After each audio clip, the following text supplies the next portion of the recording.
गौर से सुनिए दोस्तों, क्या आपने कभी खुद से यह सवाल किया है कि अगर आपका मन आपका गुलाम बन जाए तो आप क्या नहीं कर सकते? क्या आपने कभी महसूस किया है कि आपकी जिंदगी में सबसे बड़ी लड़ाई बाहर की दुनिया से नहीं, आपके अपने मन से है? सुबह उठने का मन नहीं करता, कुछ नया सीखने का मन नहीं करता, बुरी आदतें छोड़ने का मन नहीं करता, गुस्सा आ जाता है, मन भटक जाता है, काम का मन नहीं करता, और फिर दिन के अंत में पछतावा होता है कि आज भी खुद से हार गया। कभी सोचा है कि ऐसा क्यों होता है? इस वीडियो में हम उसी गहराई तक उतरेंगे जहां से ये सारा खेल शुरू होता है, आपके मन से।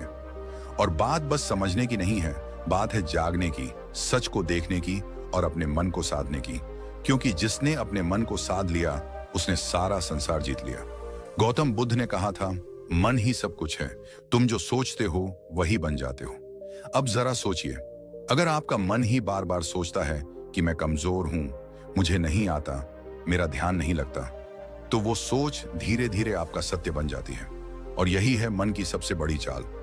वो आपकी बनाई हुई आदतों, भावनाओं और यादों का गुलाम बन जाता है और आपको गुलाम बना देता है। मन एक बंदर की तरह है जो हर पल उछलता है, कभी भविष्य की चिंता में तो कभी अतीत के पछतावे में। आपके साथ भी होता है ना? आप कुछ करने बैठते हैं और अचानक मन कोई पुरानी बात याद दिला देता है, कोई दुख, कोई गलती, कोई डर, और फिर आप वहीं अटक जाते हैं, कुछ करते ही नहीं। आपका शरीर वहीं बैठा होता है पर मन कहाँ होता है कोई नहीं जानता। अब जरा सोचिए, ये वही मन है जो आपको महान बना सकता है अगर आप इसे समझ लें, इसे दिशा दे दें। क्योंकि मन खुद नहीं जानता कि क्या अच्छा है, क्या बुरा है। वो तो बस जिस चीज को आप बार बार दोहराते हो उसी को सच मान लेता है। अगर आप हर रोज खुद से कहते हो, मैं कुछ नहीं कर सकता, मेरा मन नहीं लगता, मेरी किस्मत खराब है, तो मन वही दोहराएगा, वही परोसता रहेगा और आप उसी में डूबते जाओगे। पर अब वक्त आ गया है कि आप इस मन को पहचानो, इसका व्यवहार समझो, इसकी चालाकी पकड़ो और इसे खुद के अधीन करो। मनोविज्ञान कहता है कि हमारे 95% निर्णय हमारे अवचेतन मन से लिए जाते हैं। यानी हम जो सोचते हैं, जो महसूस करते हैं, उसका बड़ा हिस्सा हमें पता भी नहीं चलता और फिर भी वही हमारे जीवन की दिशा तय करता है। यानी अगर आपने अपने मन को सही प्रशिक्षण नहीं दिया तो वो बिना आपकी मर्जी के आपको वहां ले जाएगा जहां आप कभी नहीं जाना चाहते थे। अब एक बात ध्यान से समझो, अगर आपका मन ही नियंत्रण में नहीं है तो दुनिया का कोई लक्ष्य, कोई रिश्ता, कोई सफलता आपको संतोष नहीं दे सकती। क्योंकि उस सब को जीने के लिए सबसे पहले जिस चीज की जरूरत है वो है मन की स्थिरता। आधुनिक विज्ञान भी यही कहता है, दिमाग की वायरिंग और फायरिंग, यानी आप जैसे सोचते हो वैसे ही आप बनने लगते हो। हर बार जब आप नकारात्मक सोचते हो, आपका दिमाग उसी सोच की आदत डाल लेता है और यही आपकी आइडेंटिटी बन जाती है। अब जरा रुकिए और सोचिए, क्या आप वाकई अपने मन के मालिक हैं या फिर आपका मन ही आपको चला रहा है? यही है वो सवाल जो इस वीडियो की शुरुआत है। क्योंकि जब तक आप इस सवाल का जवाब खुद नहीं ढूंढोगे तब तक कोई बाहरी ज्ञान, कोई मोटिवेशन, कोई तरीका काम नहीं करेगा। इस वीडियो में हम आपके सामने वो रहस्य खोलने वाले हैं जिसके बाद आप जानोगे कि मन को जीतना क्या होता है और कैसे हर आम इंसान अपने मन की शक्ति को जागृत कर सकता है। और याद रखिए, मन को जीतना कोई एक दिन का काम नहीं है, ये एक अभ्यास है, एक यात्रा है, एक युद्ध है जो हर दिन लड़ा जाता है। लेकिन अगर आप इस युद्ध को समझ लें तो जीत पक्की है। अब हम उस बिंदु पर पहुंच चुके हैं जहां से असली सफर शुरू होगा। इस सफर में हम जानेंगे मन को कंट्रोल करने की 5 सबसे शक्तिशाली विधियां जो न केवल आपके विचारों को बदलेंगी बल्कि आपके जीवन की दिशा ही मोड़ सकती हैं। तो बने रहिए इस वीडियो के साथ, क्योंकि अब जो आएगा वो सिर्फ जानकारी नहीं, जागृति है। पहली विधि, सकारात्मक आत्मवार्ता, पॉजिटिव सेल्फ टॉक। क्या आपने कभी अपने आप से कहा है, मुझसे नहीं होगा? स्विंगल, मैं हमेशा गलती करता हूं। जेरेनियम, मेरे बस की बात नहीं है। अगर हां, तो आज इस वीडियो को पूरा देखना आपके जीवन की दिशा को बदल सकता है। क्योंकि जिस व्यक्ति से आप सबसे ज्यादा बातें करते हैं वो कोई और नहीं, आप खुद हैं। और यही बातचीत आपके भविष्य की दिशा तय करती है। हमारा मन जो सोचता है वही हम बनते हैं। ये बात सिर्फ कोई मोटिवेशनल डायलॉग नहीं है, ये विज्ञान भी कहता है और ब्रह्मज्ञान भी। मन को कंट्रोल करने की पहली शक्तिशाली विधि है सकारात्मक आत्मवार्ता, यानी अपने आप से सकारात्मक बातें करना। ये कोई मामूली आदत नहीं, ये आपकी आत्मा से सीधा संवाद है। जब हम रोज खुद को नकारात्मक बातें कहते हैं, जैसे मैं कमजोर हूं, मेरे साथ ही ऐसा क्यों होता है, मुझे कुछ नहीं आता, तो हमारा अवचेतन मन, सबकॉन्शियस माइंड उन बातों को सच मानने लगता है। फिर वही बातें हमारी आदत बन जाती हैं, हमारी सोच बन जाती है और धीरे धीरे हमारा भविष्य भी वैसा ही बनने लगता है। मनोविज्ञान कहता है कि हमारा अवचेतन मन हर उस बात को रिकॉर्ड करता है जो हम खुद से बार बार कहते हैं। इसलिए अगर आप खुद से बार बार बोलते हैं मैं हार जाऊंगा, तो आपकी सोच हारने वाली बन जाएगी। और अगर आप खुद से रोज बोलें मैं कर सकता हूं, मैं सीख सकता हूं, मुझे खुद पर विश्वास है, तो आपका दिमाग उसी दिशा में काम करने लगेगा, सफलता की दिशा में। इस आत्मवार्ता का असर केवल आपके आत्मविश्वास पर ही नहीं पड़ता, बल्कि ये आपके शरीर की ऊर्जा, आपके फैसले और आपकी दृष्टि तक को प्रभावित करता है। गौतम बुद्ध ने कहा था, मन ही सब कुछ है, जैसा तुम सोचते हो वैसे ही बन जाते हो। उनकी ये बात आज के विज्ञान से भी मेल खाती है। पॉजिटिव सेल्फ टॉक हमारे न्यूरॉन्स को नए रास्ते बनाने पर मजबूर करती है। यानी जब आप बार बार खुद से अच्छा बोलते हैं तो आपका दिमाग नई संभावनाओं के लिए खुलने लगता है। अब सवाल उठता है, यह सकारात्मक आत्मवार्ता करनी कैसे है? सबसे पहले, हर सुबह उठते ही अपने आप से एक बात जरूर कहिए, मैं आज पहले से बेहतर हूं और हर दिन आगे बढ़ रहा हूं। ये छोटे छोटे वाक्य आपके दिन की दिशा तय करते हैं। दूसरा, जब भी कोई काम मुश्किल लगे तो खुद से ये मत कहो कि मुझसे नहीं होगा, बल्कि कहो ये चुनौती है और मैं इसे सीखने का मौका मानता हूं। इस सोच से आपका डर छंटने लगता है। तीसरा, अगर आप किसी गलती को लेकर खुद को कोसते हो तो उसी समय खुद से कहो, मैं सीखने वाला हूं, गलती मेरी पहचान नहीं है। ये आत्म स्वीकृति आपके मन को बोझ से मुक्त करती है। दुनिया में कोई भी सफलता तब तक नहीं आती जब तक आप खुद पर विश्वास करना नहीं सीखते, और यह विश्वास तब पैदा होता है जब आप खुद से बात करना शुरू करते हैं, सकारात्मक ढंग से। अब यहां एक बात और समझना बेहद जरूरी है। सकारात्मक आत्मवार्ता का मतलब ये नहीं कि आप हर हाल में खुद से झूठ बोलें, बल्कि इसका अर्थ है अपने अंदर की सच्चाई को देखना, समझना और उसे उन्नत दिशा में मोड़ना। अगर आप किसी कमजोरी को पहचानते हैं तो खुद से कहिए, हाँ ये मेरी कमी है, लेकिन मैं इसे सुधार सकता हूं। बस यही सोच आपको हर दिन एक नए स्तर पर ले जाएगी। इस आदत को अपनाने के लिए आप एक छोटा सा अभ्यास कर सकते हैं। रोज रात को सोने से पहले अपने आप से 3 सकारात्मक बातें बोलिए, जैसे आज मैंने खुद पर काम किया, मैं आगे बढ़ रहा हूं, मुझे खुद से प्यार है। ये बातें छोटी लगती हैं, लेकिन यही छोटी बातें आपके अंदर की जंग को जीतने में मदद करती हैं। बुद्ध कहते हैं, खुशी हमारे अपने विचारों पर निर्भर करती है। तो अगर आपके विचार आपके खुद के बारे में नकारात्मक होंगे तो आपके जीवन का हर कोना दुखी लगेगा। लेकिन अगर आप अपने अंदर सकारात्मक ऊर्जा भरते हो तो मुश्किलें भी साधारण लगने लगती हैं।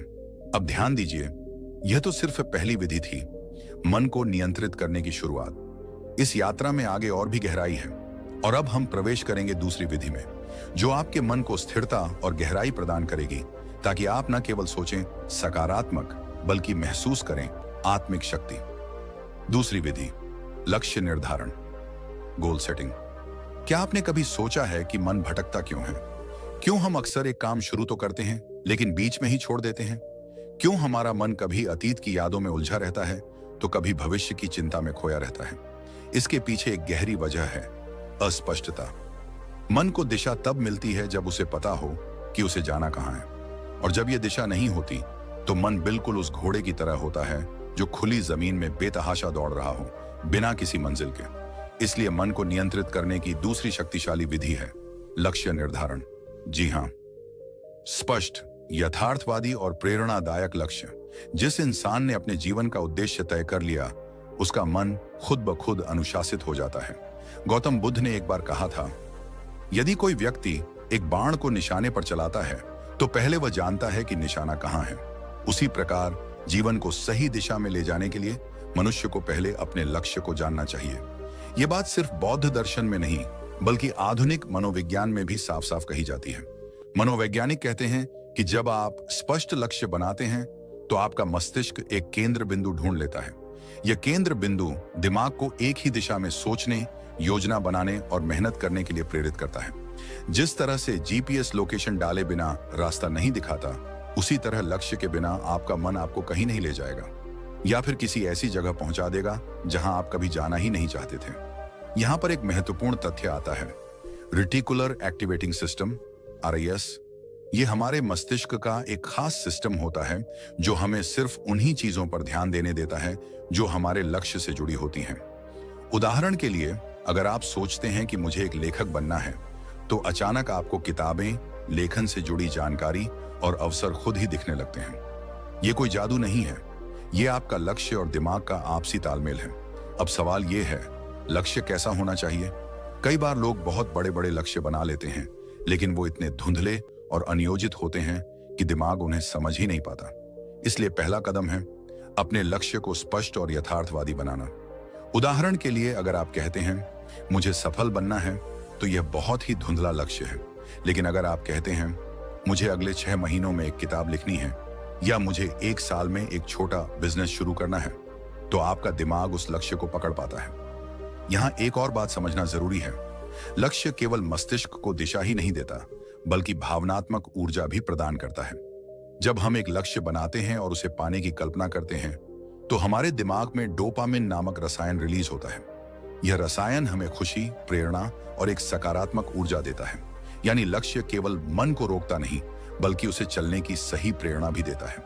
अब एक और सवाल उठता है, क्या एक लक्ष्य ही काफी है? तो इसका उत्तर है नहीं।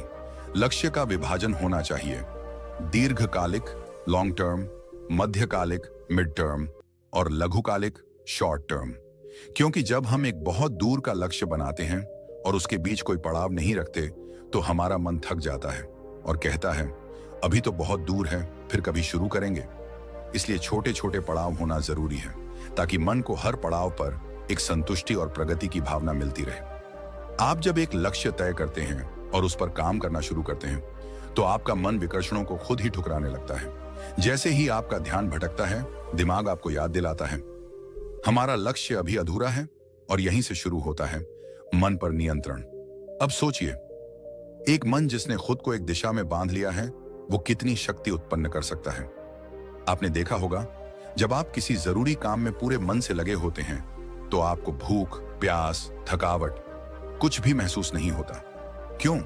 क्योंकि लक्ष्य ने आपके मन को पूर्ण रूप से फोकस्ड कर दिया है। यही शक्ति अगर हर दिन की आदत बन जाए, तो आपका जीवन वो रूप ले सकता है जिसकी कल्पना आपने कभी सिर्फ सपनों में की थी। आज के समय में सबसे बड़ी बीमारी क्या है? ओवरथिंकिंग, एंजाइटी, डिस्ट्रैक्शन, और इन सब का इलाज है लक्ष्य। लक्ष्य तय कर लीजिए और फिर देखिए आपका मन कैसे स्वतः अनुशासित होने लगता है। वो हर चीज जो आपका समय बर्बाद कर रही है, वो बेकार लगने लगेगी। मन बार बार आपको खींचकर आपके लक्ष्य की तरफ ले जाएगा। ये कोई चमत्कार नहीं, ये मन की दिशा बदलने की तकनीक है।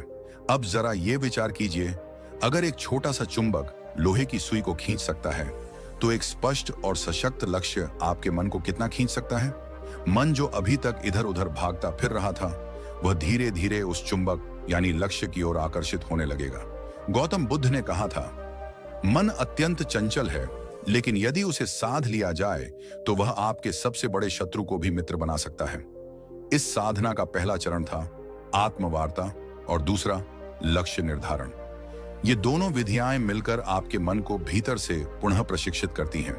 ये उसे एक नए रास्ते पर चलाना सिखाती हैं, जहां दिशा है, उत्साह है और स्पष्टता है। तो अगर आप चाहते हैं कि आपका मन आपकी बात माने, तो सबसे पहले आप उसे बताइए कि कहां जाना है। फिर देखिए कैसे वो रास्ता खुद बनाने लगता है। और यही से शुरू होती है वास्तविक आत्मशक्ति की यात्रा। दोस्तों, क्या आप जानते हैं कि हमारा मन सबसे अधिक बेचैन तब होता है जब हमारे पास समय की कोई योजना नहीं होती, जब हम हर काम को टालते जाते हैं, जब दिन रात सिर्फ भाग दौड़ बनकर रह जाते हैं, लेकिन फिर भी मन शांति को नहीं छू पाता। तब असल में दिक्कत समय की नहीं होती, बल्कि उस समय के प्रबंधन की होती है। और यहीं से शुरू होती है मन को काबू में रखने की तीसरी शक्तिशाली विधि, समय प्रबंधन।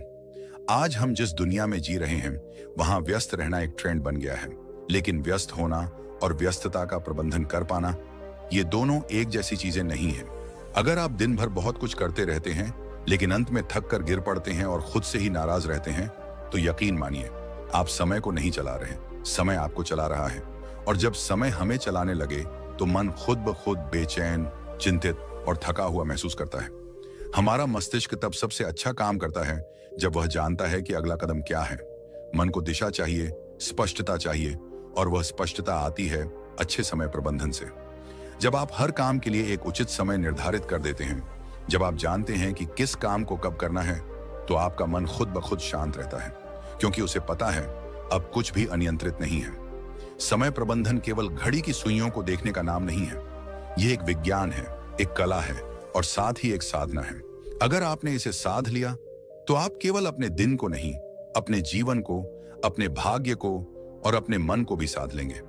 आधुनिक मनोविज्ञान कहता है कि जब हम अपने दिन की योजना बनाते हैं और उसे फॉलो करते हैं, तो हमारा ब्रेन डोपामिन नामक एक रसायन छोड़ता है जो हमें संतुष्टि और ऊर्जा का एहसास कराता है। यह वही रसायन है जो तब निकलता है जब हम कोई उपलब्धि प्राप्त करते हैं। यानी यदि आप हर सुबह अपनी दिनचर्या तय कर लेते हैं और दिन के अंत में उस पर टिके रहते हैं, तो आपका मस्तिष्क आपको एक सफल व्यक्ति की अनुभूति देता है, जिससे आत्मविश्वास बढ़ता है, चिंता घटती है और मन शांत होता है। अब बात करें ब्रह्म ज्ञान की, तो हमारे प्राचीन ग्रंथों में भी समय को सबसे बड़ा गुरु माना गया है। वेदों में कहा गया है, कालो ही परमम बलम, अर्थात समय ही सबसे बड़ी शक्ति है। जो इस शक्ति के साथ चलना सीख लेता है, उसके लिए कोई भी लक्ष्य असंभव नहीं रह जाता। गौतम बुद्ध भी समय के महत्व को भली भांति समझते थे। उन्होंने एक जगह कहा था, जो व्यक्ति एक क्षण को भी व्यर्थ नहीं जाने देता, वह जीवन को पूर्णता के साथ जीता है। बुद्ध के अनुसार जीवन की सच्ची शांति तभी संभव है जब हम हर क्षण में जागरूक रहें, हर पल का उपयोग करें। उन्होंने एक और अद्भुत बात कही थी, भविष्य की चिंता मत करो, भूतकाल के पछतावे में मत रहो, वर्तमान क्षण में जियो, क्योंकि यहीं पर जीवन है। समय प्रबंधन हमें वर्तमान में केंद्रित रहने की कला सिखाता है। जब हम अपने कार्यों को समयबद्ध करते हैं, तो हम अपने मन को अनावश्यक विचारों और चिंता से बचाते हैं। इससे मन न तो अतीत की गलियों में भटकता है, न भविष्य की अनिश्चितता में उलझता है। वह ठहरता है, जागता है और नियंत्रण में आता है। आधुनिक समय में अगर कोई व्यक्ति कहता है, मेरे पास समय नहीं है, तो असल में वह कह रहा है, मेरे पास प्राथमिकता तय करने की कला नहीं है। क्योंकि सच ये है कि हम सबके पास एक ही दिन के 24 घंटे हैं। अंतर केवल इस बात में है कि कोई उन्हें कैसे उपयोग करता है। कोई उस समय से अपने सपनों का महल बना लेता है, तो कोई उसी समय को टालमटोल और आलस्य में गंवा देता है। एक और मनोवैज्ञानिक शोध ये बताता है कि जब कोई व्यक्ति अपने कामों को प्रॉपर टाइम फ्रेम में बांट देता है, तो उसकी निर्णय लेने की शक्ति और आत्मनियंत्रण सेल्फ कंट्रोल में 35% तक की वृद्धि देखी जाती है। यानी समय की सही योजना न केवल काम में सहायता करती है, बल्कि मनोबल और मानसिक स्थिरता को भी बढ़ाती है। अब सोचिए, अगर हर सुबह उठकर आप केवल इतना जान लें कि आज का दिन आपके हाथ में है और आपको इसे इस प्रकार जीना है कि शाम तक आपका मन थक कर नहीं, बल्कि तृप्त होकर सोए, तो कितना बदल जाएगा आपका जीवन। आप स्वयं अनुभव करेंगे कि मन अब उतना बेकाबू नहीं है, विचारों का शोर कम हो रहा है और एक गहरी स्पष्टता जन्म ले रही है। समय का सही प्रबंधन एक तरह से अपने आप से किया गया सबसे सुंदर वादा है कि मैं अपने जीवन को अनमोल मानता हूं और इसे यूं ही व्यर्थ नहीं जाने दूंगा। और जब यह भाव मन में दृढ़ हो जाता है, तब मन भी उसी अनुरूप काम करता है, वह आपके नियंत्रण में आने लगता है। तो यदि आप अपने मन को नियंत्रित करना चाहते हैं, शांत और स्थिर बनाना चाहते हैं, तो अपनी दिनचर्या को पुनः रचिए, हर घंटे का हिसाब रखिए और सबसे जरूरी, हर पल को पूरी जागरूकता और गहराई से जीने की आदत डालिए। जब मन देखेगा कि आप समय का सम्मान कर रहे हैं, तो वह भी आपको सम्मान देगा। दोस्तों, क्या आप जानते हैं, हम सबके भीतर एक ऐसी शक्ति है जो अगर जाग जाए तो न कोई डर टिक सकता है, न कोई चिंता, न कोई भ्रम। लेकिन अफसोस की बात यह है कि आज की भाग दौड़ भरी जिंदगी में हम उस शक्ति से बिल्कुल कट चुके हैं। मन एक भटकती हुई हवा बन गया है, कभी अतीत के पछतावे में उलझा हुआ, तो कभी भविष्य की चिंता में डूबा हुआ। और यही सबसे बड़ा कारण है मानसिक अशांति का, नींद ना आने का, अकेलेपन का और आत्मविश्वास की कमी का। आज हम बात करने जा रहे हैं ध्यान की, यानी मेडिटेशन की। ये सिर्फ कोई साधना नहीं, ये कोई ट्रेंड नहीं, ये कोई वेस्टर्न तकनीक नहीं, बल्कि ये हमारी ही आत्मा का द्वार है, जिससे होकर हम अपने भीतर के सच्चे स्वरूप तक पहुंच सकते हैं। हर दिन कुछ ही मिनट का ध्यान आपके पूरे जीवन की दिशा बदल सकता है। और यह कोई अतिशयोक्ति नहीं है, यह विज्ञान भी मान चुका है और ब्रह्म ज्ञान भी बार बार इसी बात की पुष्टि करता है। जब आप ध्यान करते हैं, तो सबसे पहले जो होता है वो यह कि आपका मन स्थिर होता है। वह मन जो अभी तक बंदर की तरह इधर उधर कूद रहा था, वह शांत हो जाता है। और जब मन शांत होता है, तभी तो आप अपने विचारों को स्पष्ट देख सकते हैं। ये क्लैरिटी ऑफ थॉट्स ही आपकी हर समस्या का हल है, क्योंकि समस्या से ज्यादा परेशान करने वाला तो भ्रम होता है, और भ्रम तब टूटता है जब विचारों में स्पष्टता आती है। आज मनोवैज्ञानिक भी कहते हैं कि जब कोई व्यक्ति रोज 10 से 15 मिनट ध्यान करता है तो उसका एमिग्डाला, जो हमारे मस्तिष्क का वह हिस्सा है जो डर और चिंता को नियंत्रित करता है, वो छोटा होने लगता है, और इससे व्यक्ति का इमोशनल रिस्पॉन्स सुधरने लगता है। मतलब यह कि जो बात पहले आपको बहुत जल्दी गुस्सा दिला देती थी, वही बात अब शायद आपको हंसी में टालने की शक्ति दे दे। जो पहले आपकी नींद छीन लेती थी, वही अब आपको गहरी नींद में डुबा दे। ध्यान कोई दिखावा नहीं है, ये एक आंतरिक प्रक्रिया है, और यह तभी फल देती है जब आप इसे श्रद्धा और नियमितता से करते हैं। जैसे शरीर के लिए व्यायाम जरूरी है, वैसे ही मन के लिए ध्यान एक आवश्यकता है। ये कोई विकल्प नहीं, बल्कि मानसिक स्वच्छता का मूल आधार है। अब जरा एक पल रुकिए और अपने भीतर झांकिए, बिना किसी आवाज के, बिना किसी शब्द के, बस खुद के साथ कुछ पल बिताने की कोशिश कीजिए। क्या आप जानते हैं कि जब आप गहराई से ध्यान में जाते हैं तो आप न सिर्फ अपने विचारों को समझने लगते हैं, बल्कि आप यह भी महसूस करने लगते हैं कि आप वो विचार नहीं हैं। आप तो वो देखने वाला है जो हर विचार को आते जाते देख रहा है। गौतम बुद्ध ने ध्यान को जीवन का मूल बताया। उन्होंने कहा, ध्यान ही एकमात्र रास्ता है जिससे तुम अपने भीतर की आग को बुझा सकते हो। उन्होंने वर्षों तक मौन साधना की, अपने विचारों को परखा, और उसी गहराई से उन्होंने संसार को बताया कि मनुष्य का दुख किसी बाहरी कारण से नहीं होता, बल्कि उसके मन की अस्थिरता ही उसका सबसे बड़ा शत्रु है, और इस शत्रु को हराने का एकमात्र रास्ता ध्यान है। बुद्ध के अनुसार ध्यान तुम्हें साक्षी बनाता है, और जब तुम साक्षी हो जाते हो, तब तुम अपने डर को भी, अपने क्रोध को भी, अपनी व्यथा को भी बाहर से देख सकते हो। और यही दूरी ही तो है मुक्ति की शुरुआत। आज जितना समय हम बाहरी चीजों पर खर्च कर देते हैं, मोबाइल स्क्रोलिंग, टीवी देखना या बेवजह की बातचीत, अगर उसी में से हम सिर्फ 15 मिनट अपने लिए, अपने मन के लिए दे दें, तो सोचिए हमारा जीवन कितना बदल सकता है। ध्यान करने के लिए किसी विशेष स्थान या किसी विशेष पद्धति की आवश्यकता नहीं, बस शांति हो, एक कोना हो, और हो थोड़ी सी इच्छा खुद को समझने की, खुद से मिलने की।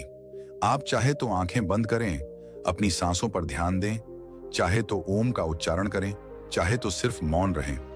तरीका कोई भी हो सकता है, लेकिन परिणाम हमेशा एक ही मिलेगा, शांति, गहराई और भीतर की शक्ति। ध्यान हमें सिखाता है कि शांति बाहर नहीं, भीतर है। ध्यान हमें सिखाता है कि समाधान कोई और नहीं देगा, हमें खुद ही खोजना होगा। ध्यान हमें सिखाता है कि जब तक तुम अपने मन पर नियंत्रण नहीं करते, तब तक कोई भी चीज तुम्हें पूरी तरह संतुष्टि नहीं दे सकती, न दौलत, न रिश्ते, न सफलता। और अंत में एक बात जो सबसे जरूरी है, ध्यान कोई एक बार का प्रयोग नहीं है, यह एक निरंतर यात्रा है। जैसे जैसे आप इस यात्रा में आगे बढ़ेंगे, वैसे वैसे आप खुद को उस रूप में जानने लगेंगे जो आप वास्तव में हैं। आप पाएंगे कि आप सिर्फ एक शरीर नहीं, एक नाम नहीं, एक पहचान नहीं, बल्कि आप शुद्ध चेतना हैं, शुद्ध शक्ति हैं। और जब यह बोध हो जाता है, तब मन पर नियंत्रण कोई कठिन कार्य नहीं लगता। तब चिंता मिट जाती है, तब डर भाग जाता है, तब भीतर से आवाज आती है, अब तुम मुक्त है। और ठीक यहीं से हमारी अगली विधि की शुरुआत होती है, जो इस शुद्ध चेतना को और अधिक गहराई से पहचानने की ओर हमें ले जाएगी। जब जीवन की आपाधापी हमें थका देती है, जब विचारों का शोर इतना बढ़ जाता है कि अपने ही मन की आवाज सुनना मुश्किल हो जाता है, तब हम अक्सर मानसिक शांति की तलाश में भटकते हैं। हर कोई यही सोचता है, कैसे अपने मन को काबू में लाया जाए, कैसे इस बेचैनी से बाहर निकला जाए, कैसे अपने जीवन को फिर से संतुलित किया जाए। आज हम बात कर रहे हैं उसी खोज के अंतिम पड़ाव की, मन को कंट्रोल करने की 5 शक्तिशाली विधियों में से 5वीं विधि की, जो दिखने में सरल है लेकिन इसके पीछे छुपी है अनंत शक्ति। यह विधि है शारीरिक व्यायाम, यानी रेगुलर फिजिकल एक्सरसाइज। अब आप सोचेंगे कि इसमें ऐसा क्या खास है, क्या वाकई शारीरिक व्यायाम से मन शांत हो सकता है? तो चलिए आज हम इस पर गहराई से बात करते हैं, सिर्फ शब्दों से नहीं, बल्कि विज्ञान, प्राचीन ज्ञान और अनुभव से जुड़े तथ्यों के आधार पर। सबसे पहले यह समझिए कि हमारे मन और शरीर का रिश्ता कितना गहरा है। जब शरीर में कोई बदलाव होता है तो उसका सीधा असर मन पर पड़ता है, और जब मन में कुछ चलता है तो शरीर भी उसका असर झेलता है। इसीलिए अगर आप अपने मन को नियंत्रित करना चाहते हैं तो शरीर को अनदेखा नहीं कर सकते। आधुनिक विज्ञान कहता है कि जब हम व्यायाम करते हैं, चाहे वो तेज चलना हो, योग हो, दौड़ना हो या कोई खेल, तो हमारा मस्तिष्क एंडोर्फिन्स एंडोर्फिन्स नामक रसायन छोड़ता है, जिसे फील गुड हॉर्मोन्स कहा जाता है। ये वही रसायन है जो हमें सुकून देता है, तनाव को कम करता है और मन को स्थिर करता है। यही कारण है कि जो लोग रोजाना व्यायाम करते हैं वे मानसिक रूप से ज्यादा स्थिर, शांत और सकारात्मक बने रहते हैं। अब अगर हम प्राचीन ब्रह्म ज्ञान की ओर देखें तो वेदों और उपनिषदों में भी कहा गया है, शरीर माध्यम खलु धर्म साधनम, अर्थात यह शरीर ही धर्म पालन का पहला साधन है। जब शरीर स्वस्थ होगा तभी मन भी अनुशासित होगा और जीवन का लक्ष्य प्राप्त कर पाना संभव होगा। गौतम बुद्ध के जीवन में भी इसका विशेष महत्व देखने को मिलता है। बुद्ध ने अपने शिष्यों को केवल ध्यान और उपदेश ही नहीं दिए, बल्कि उन्हें नियमित रूप से चलने, शरीर को सक्रिय रखने और अपने शरीर के साथ अपने मन का भी ध्यान रखने की शिक्षा दी। जीवन में मध्य मार्ग अपनाओ, ये बुद्ध का सबसे बड़ा संदेश था। न तो शरीर को इतना थकाओ कि वह टूट जाए और न ही उसे इतना आराम दो कि वह जड़ हो जाए। संतुलन ही असली साधना है। ध्यान दीजिए, जब आप थके हुए होते हैं, तनाव में होते हैं या क्रोध में होते हैं तो आपका शरीर कैसा हो जाता है? आपकी सांसें तेज चलने लगती हैं, मांसपेशियां कस जाती हैं, नींद उड़ जाती है और पेट में गड़बड़ी होने लगती है। यह सब शरीर के अंदर का संकेत है कि मन ठीक नहीं चल रहा। लेकिन जैसे ही आप व्यायाम करते हैं, श्वास गहरी होती है, शरीर में ऊर्जा दौड़ती है, नींद सुधरती है और मन हल्का लगने लगता है। इसका एक और गहरा पक्ष है जो बहुत कम लोग समझते हैं। जब आप व्यायाम करते हैं तो आप अपने शरीर से जुड़ते हैं। उस क्षण आप वर्तमान में होते हैं, अभी और यही है being in the present moment, जो कि ध्यान का सबसे मूल सिद्धांत है। और जब आप इस तरह से हर दिन अपने शरीर के साथ उपस्थित रहते हैं तो धीरे धीरे आपका मन भी आपके नियंत्रण में आना शुरू करता है। व्यायाम का मतलब सिर्फ जिम जाना या भारी वजन उठाना नहीं है। यह तो आपकी दिनचर्या का एक हिस्सा बन सकता है, जैसे सुबह की सैर, सूर्य नमस्कार, प्राचीन योगासनों का अभ्यास या यहाँ तक कि खेतों में काम करना भी एक तरह का व्यायाम है। सवाल ये नहीं है कि आप क्या करते हैं, सवाल यह है कि आप कितनी नियमितता से करते हैं और कितनी श्रद्धा से करते हैं। और एक बात हमेशा याद रखें, जब आप अपने शरीर को रोज सुधारते हैं तो आप अनजाने में अपने मन को भी एक नई मन को नियंत्रित करना कोई एक दिन का काम नहीं है। ये एक यात्रा है, आत्मज्ञान की, अनुशासन की और अपने भीतर की शक्ति को पहचानने की। जब आप अपने मन को समझना शुरू करते हैं, उसे दिशा देना सीखते हैं, तो आप खुद महसूस करेंगे कि जीवन में कितनी शांति, स्पष्टता और ऊर्जा आ गई है। आज से ही छोटी शुरुआत करें, ध्यान करें, अपनी सांसों पर ध्यान दें, अपने विचारों को देखें और हर दिन खुद से जुड़ने का प्रयास करें। एक दिन, 2 दिन, एक हफ्ता और धीरे धीरे आप अपने भीतर के उस मौन को महसूस करेंगे जो अब तक बाहर की दुनिया के शोर में खो गया था। और याद रखिए, मन पर विजय ही जीवन की सबसे बड़ी जीत होती है। अगर आपको यह वीडियो पसंद आया हो, अगर आपको इससे कुछ सीखने को मिला हो, अगर इन बातों ने आपके मन को छुआ हो, तो कृपया इस वीडियो को लाइक करें, अपने दोस्तों और परिवार के साथ शेयर करें और हमारे YouTube चैनल को सब्सक्राइब करें। आपका एक एक सब्सक्राइब हमें प्रेरणा देता है कि हम आपके लिए और भी गहरा और भी सार्थक ज्ञान लेकर आए। हमारा उद्देश्य सिर्फ वीडियो बनाना नहीं, बल्कि आपके जीवन में एक सकारात्मक बदलाव लाना है। तो जुड़िए हमारे साथ इस आत्म विकास की यात्रा में, क्योंकि आने वाले वीडियो में हम बात करेंगे एक ऐसे विषय पर जो आपके जीवन के हर कोने को रोशन कर सकता है। धन्यवाद। शांत रहिए, जागरूक रहिए और अपने भीतर की शक्ति को पहचानते रहिए।